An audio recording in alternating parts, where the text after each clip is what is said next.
কাছারিপাড়া, বটতলা, কাঠপোল একের পর এক জায়গায় বিক্ষোভে শুক্রবার উত্তপ্ত হয়ে উঠল সন্দেশখালী।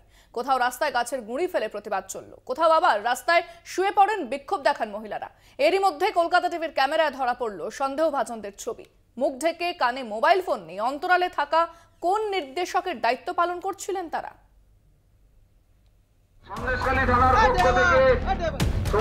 প্রথমে কাছারিপাড়া, পরে বটতলা, তারপর কাঠপোল। সন্দেশখালীর শুক্রবারের ঘটনাক্রম। কাছারিপাড়ার সংঘর্ষের ঘটনায় বেশ কয়েকজনকে আটক করে পুলিশ, আর তারপরেই শুরু হয় বিক্ষোভ। রাস্তায় গাছের গুঁড়ি ফেলে বটতলা এলাকায় বিক্ষোভ দেখান মহিলারা। পুলিশের হাতে আটকদের মুক্তির দাবি করেন। বিক্ষোভকারী মহিলাদের সঙ্গে দেখতে পাওয়া যায় বিজেপি নেত্রী ফাল্গুনী পাত্রকে। আর আজকে যখন তারা প্রতিবাদ করছে, সত্যি কথাটা বলার মতো সাহস রেখেছে, তখন তাদেরকে পুলিশ দিয়ে দমিয়ে দেওয়া হচ্ছে ঘরে ঢুকতে। একসময় রাস্তাতে শুয়ে পড়েন মহিলারা, পুলিশ এরপর বিক্ষোভকারীদের সরিয়ে দেয়। বটতলার ক্ষোভ এরপর সরে যায় কাঠপোলের দিকে। শুরু হয় টায়ার জ্বালিয়ে পথ অবরোধ, বিদ্যুতে খুঁটি ফেলে রাস্তা আটকে বিক্ষোভ দেখায় বিজেপি। এখানেও দেখা যায় ফাল্গুনী পাত্রকে।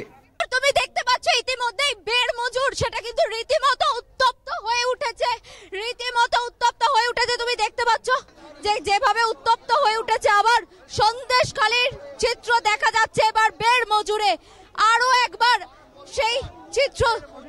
বিজেপির লোকেরা এসে এখানে আমরা সাধারণ লোক দাঁড়িয়ে আছি, আমার এক ছেলের এসে জামার কলার ধরে জামা ছিঁড়ে দিয়েছে। বিজেপির লোকেরা করছে, বিজেপির ছিল ওখানে ফাল্গুনী ছেলের ওই ফাল্গুনী পাত্র ছিল। এরই মধ্যে কলকাতা টিভির ক্যামেরায় ধরা পড়ে সন্দেহভাজনদের ছবি।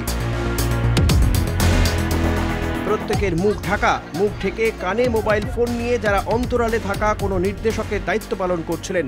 এরা কারা? প্রশ্ন রাখছে কলকাতা টিভি।